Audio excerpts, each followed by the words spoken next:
DJ Von checking in, Big Von the biggest, and I'm skipping class with the progress report. Let's do it. The progress report. Let's get it. All right, what's going on? It's your girl Lala Shepherd. This is another episode of Skipping Class presented by the Progress Report. I'm super honored to have DJ Bond in the building. What's up, though? How you feeling? I'm feeling great. Okay, but thank you for being here. For sure. Absolutely, man. So we're gonna start from the beginning. So, discuss becoming who you are now. At what point did you get interested in, getting into music and actually becoming a DJ? I want to say when I was like 12, 13, I was always around the older people, you know what I'm saying? My dad always had 12s in his trunk. My mama cleaning up, cooking to R&B. So it was just like, I was outside at 13 with my boy Rico. So it was like, at some point, what can I do to make money?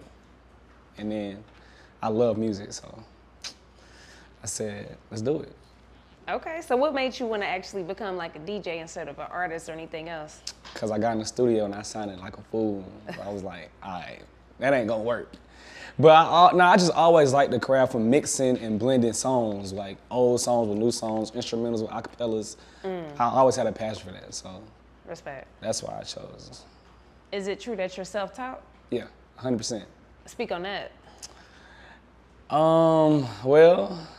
For Christmas, I forgot the year, I asked for some turntables.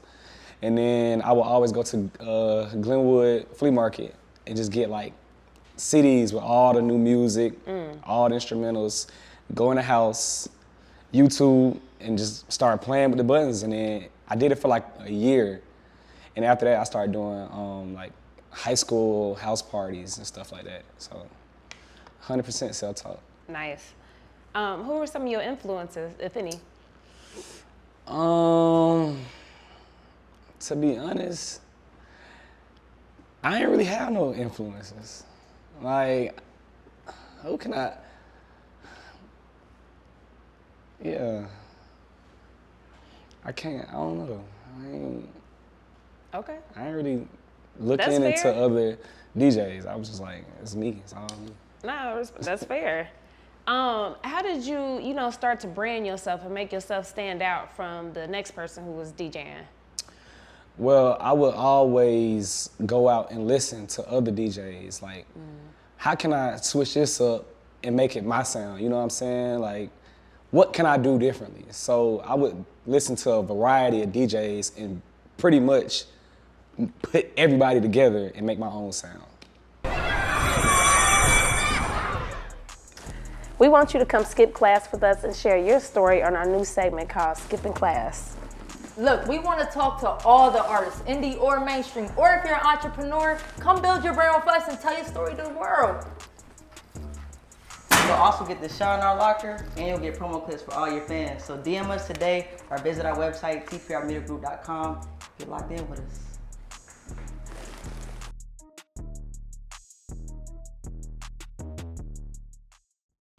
Got you. Respect that. Yeah.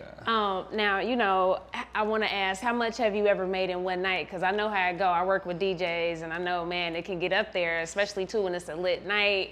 Should you charge artists or whoever to play records? How much have you ever made in one night? In one night, it was on tour.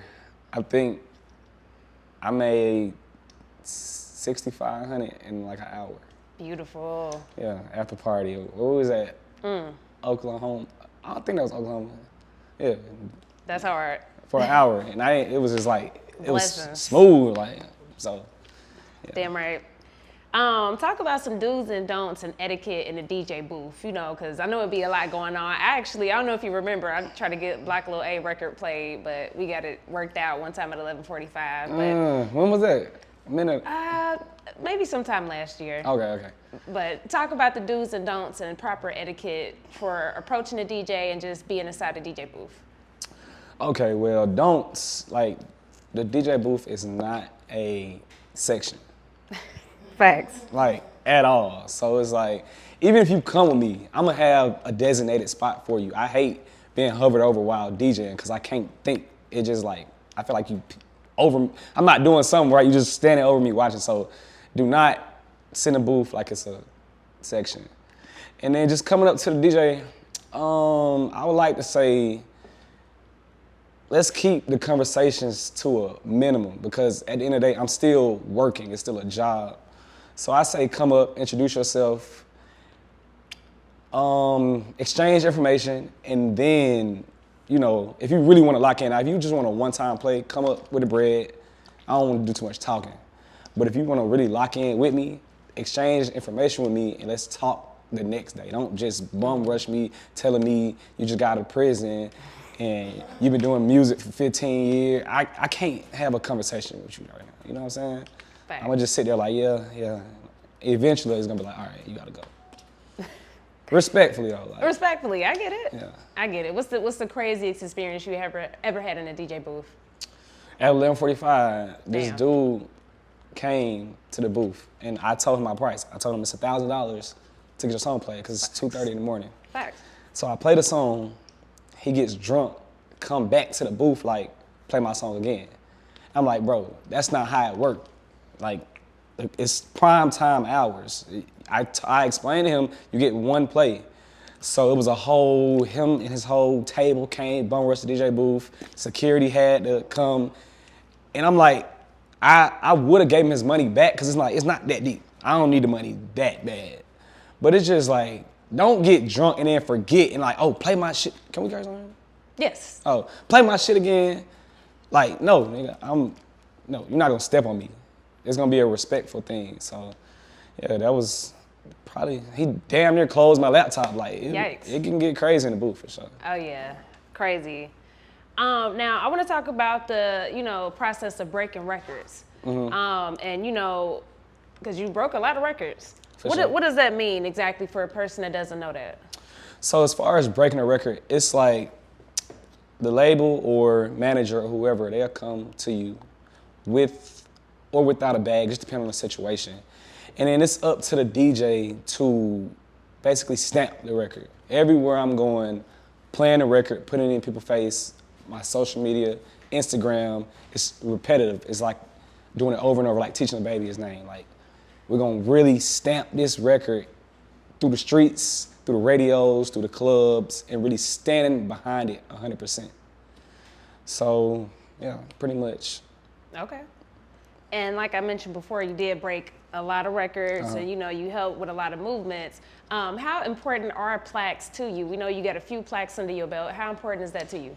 I feel like plaques like trophies to DJs. It's Facts. like, it's the appreciation. Like, it's not a amount of money that I would want besides a plaque, because for you to go out your way and to acknowledge, yo, you really played that song 5-6 times in your set every night. I appreciate you. So plaques mean a lot to DJs. Yeah. Absolutely. And I want you to name drop a few plaques that you have. First, I got to shout out BRS Kash. Yeah, for sure. He gave us our first plaque as a media platform, so I'm going to always show love, but I want you to name drop some of the other plaques that you got outside of him. So yeah, Kash. I got a platinum Lil Baby plaque, which included like 5 of his albums. They pretty much from the start to damn near the peak. Latto, for sure, who I represent. 2 of those, gold and platinum, and then YBN Nahmir. I got 2 plaques from Nahmir, and so that's when I was young. That was Young Von. So For sure. I was outside for real, like, yeah, we playing this on the radio, bucking, like. That's why I mean a lot too, because on the radio, as a mixer, you have a list to play from. Right. So as me DJing for an artist, it's like, fuck that list. I'm finna play this on the radio 10 times. Like, all right, if I get kicked out of the radio, it don't matter. I did my job. So. Facts. Respect to you, man. Of course, we got to talk about Big Latto. For sure. Personally, I've been following her career since I was introduced to her on TV. I think we all knew that Latto stood out and we all saw her potential. For sure. But upon doing my research, I see that y'all been knowing each other since like age 12. Yeah. Okay. So Latto was always the young rapper, and I was like the young DJ. So it'll be like pep rallies, little parties everywhere she was at, I was at. Got you. So we pretty much just locked in for real, because we kept running into each other. So it was like, we kind of knew like, if we lock in, this can go a long way, you know what I'm saying? So we've been locked in for a minute. That's hard. It's way deeper than the music. Oh, for sure. Seeing her progress from the rap game to where she is at now. It's major. I ain't gonna hold you. I ain't watch the rap game. Really? I don't watch TV. But from going back looking, it's like she could have went a whole different route. So it's a big stepping stool to go from a young artist to a grown woman. Because a lot of people couldn't accept it. Like, you're a kid. Facts. She a kid rapping. So for her to break that door down, like, this is not rap game no more. This is Latto. This is not Little Latto. I'm Big Latto now.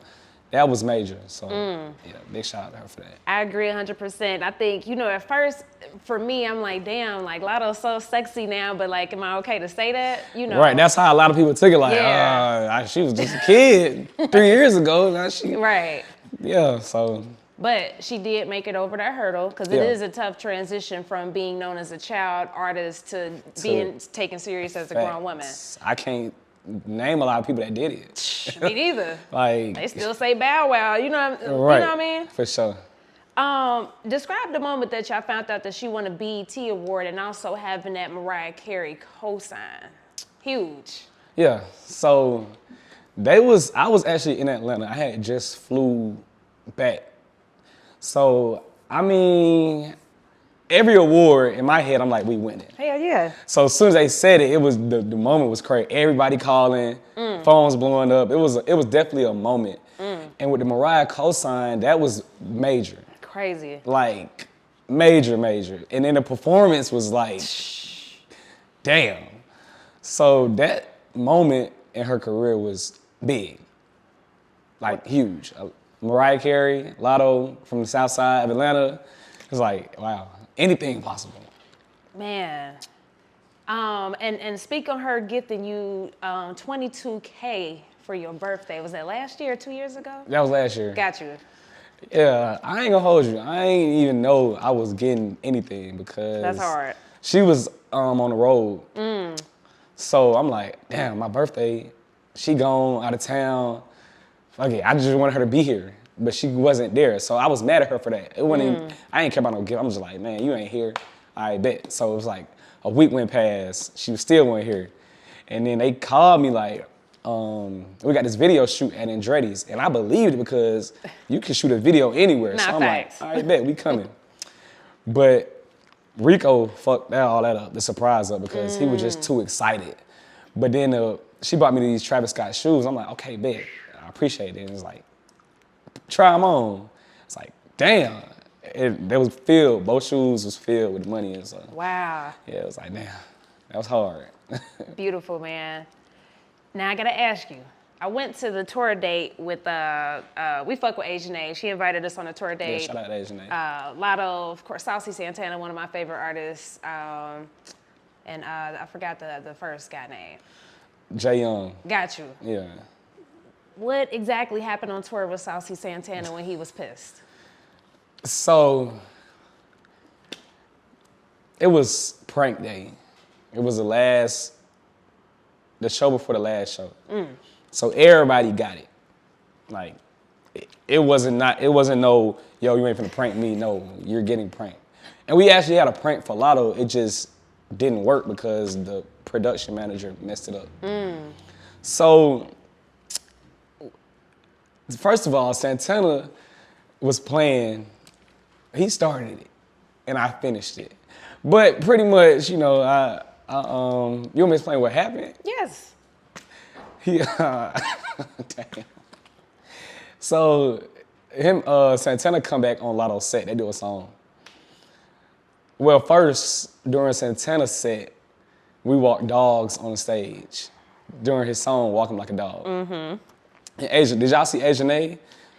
I didn't see her prank. So these are all the pranks. Okay. Asianae, she got she's a mermaid. So Right. we went to Walmart. We bought goggles, swim trunks, snorkels. We came on stage like we were swimming. Oh But my see, a lot of God. people thought that was a part of her set. They was Got like, you. we thought that was, so that we did that. Kali, I feel like Kali had the Cali, worst. yes, got you. We threw tissue. We threw like I seen 30 that. rolls of tissue from the top rope. So that was probably the worst. And then Santana, we walked dogs on the stage. And then when he came back out to do the song with Latto, when they was done, I said, hold on, you gotta play one more. I said, hold on, you gotta play one more song. And I dropped the Rick Ross song. So I dropped the Rick Ross song, and it just went all bad after that. Now, with the Rick Ross situation, it's because of the cover that Rick Ross was floating around that it looked like him. Yeah. That cover was funny as fuck. Yeah. Okay. Definitely. So, but I ain't know we was in Santana's city. So he took it more personal than I thought. You know what I'm saying? And he ain't really like gimmicks. But it wasn't nothing personal with me. It was just like, shit, you want to play with me? I'm going to come back harder. So we good now. We locked in. Okay. That's my bro. So, Good. for sure. That's dope. And I love to see that, men are comfortable in their sexuality to be able to embrace artists like him. That's Yeah, dope. for sure. That's Definitely. fire. What's been the best tour experience or memory that you guys had so far? Well, I've been on a couple tours. True. I want to say, well, my favorite tour, well, the Latto 777 tour was one of the best feelings because, like I said, from where we came from to headlining our own tour Beautiful. was like, damn, like everybody here for us. So that feeling was different. And of course, we had fun moments on the tour, but my favorite tour is probably when I went to Europe. Just experiencing the different cultures and the different foods and the different people, that was major. So Got you. Now, is it any different DJing for a female than it is DJing for a male? definitely 100%. Okay. And I love Latto, but I miss DJing for a male artist, just the raging and the wild shit that go on behind the scenes and on the scenes. You know, with Latto, it's like, it's a female artist, so shit a little more calm. But with a male artist, you never know what's gonna happen, what we gonna do. So I'm sure. yeah, so I definitely miss that, but I love both sides. For sure. All right, last Latto question. Is she really dating 21 Savage? I don't know who she dating. Like, she's so secret about who she dating. I don't know, like, I got you. I don't know. Okay. I want you to speak on support that you receive and talk about, I see you and your mom real close, and I think that's super dope. So talk about the support you received from your fam, and also, too, what was the first big purchase that you got for your mom? That I got for her? Yeah. Okay, well, my mom, so it was like, when I started DJing, my dad was more on the side, like, I don't think you should do this. I want you to do it for churches and like small things. Okay. But my mom, she's seen it through. She's seen the vision on where I wanted to go with it. So she was always 10 toes, like, whatever it's gonna take, we're gonna do it. Like, it don't matter. Like, I was leaving school to go DJ. Like, I was missing school days just to support my craft. So my mom was always there 100%. And the biggest purchase I done bought my mom, I don't know. Well, probably her new gift. She ain't got it yet, so I can't disclose it. Yeah. You can say it. When you gonna give it to her? Then we'll make sure we release it after. Whenever it arrives, I don't know when it's gonna Got arrive. you. It's getting sent. So It sound like a, nah. Okay. okay. Respect to moms though, that's hard. Yeah, for sure. That's soon, hard. that's coming soon though. Okay, respect. So what's some advice that you would give to other rising DJs that are, looking to possibly do what you're doing?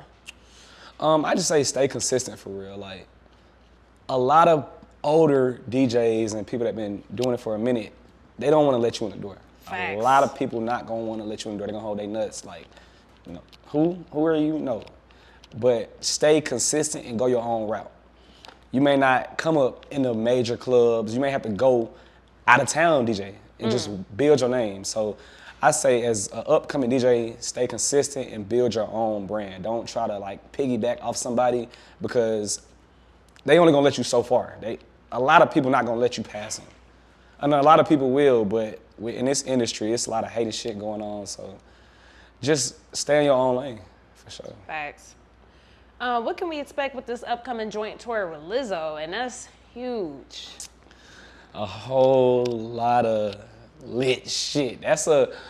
We're doing all arenas, so that's gonna be the production gonna be different. Crazy. I feel like once we come off this Lizzo tour for the whole team, me, Latto, management, dancers, it's gonna elevate us because Facts. we're gonna see a lot of different aspects in music. You know what I'm saying? Doing arenas and touring with artists like Lizzo, way different. So when we come up that tour, I expect everybody to be 10 steps ahead than where we started.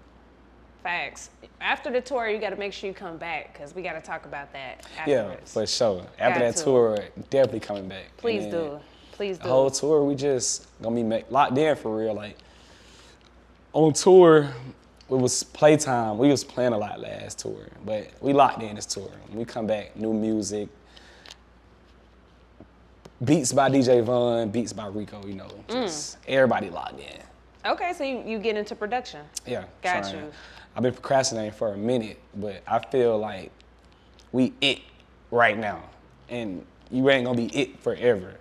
So while we got in a chokehold, it's my time to really like take off for real and be on my Khaled shit, my big production shit. Smart. Hell yeah, take advantage of the moment. Facts, cause when it's gone, hell, it's gone. Facts. Now, our platform is called The Progress Report. You know, we talk about growth, getting better. Obviously, you are progressing. So how do you feel like you progressed lately as a person? A lot. I don't drink no more. Congratulations. I'm lying like a mother. Ah, shit. I'm over here like, damn, wow. Okay. Nah, though. I feel like as a person, it's major progress from 6 months ago. I like to give myself every 6 months. I want to be somewhere else in life, no matter what it is, financially, spiritually, mentally. Like every 6 months, we gotta move ahead. Cause I'm the type I hate doing the same shit over and over and over and over. It made me feel like you're not working hard enough. Yeah. So every 6 months, I want a new challenge. I like challenges. I like to walk into a room like, damn, I don't know if I can do this. Cause that shit made me go 10 times harder, like super hard. Like we were just in LA and we got booked for an Instagram show. But they booked me on the side to DJ for 3 hours, and it was like a super diverse crowd. And it was just like, I'm in the back room like, damn, I don't know if I'm gonna be able to do this. We in LA, and it is an all clean set for 3 hours. I can't tell you last time I played clean music. Shit. But I ended up doing it and bodying it, like killing it. Like they're calling back, like, matter of fact, we need you without Latto. We need you on all our shit. So for sure, I just 6 months, every 6 months, something new. Throw it at me. I want it. Let's try it. That's hard. That's hard. Well, yeah, I definitely appreciate you skipping class with me, man. And like I said, you got to come back after this tour. For sure, we'll be Talk back. some more shit. December Yes, with sir. a whole new story, a whole new Von, a whole new everything. It'll be like a whole different interview. You know what I'm saying? Damn right. For sure. Appreciate you, man. The Progress Report.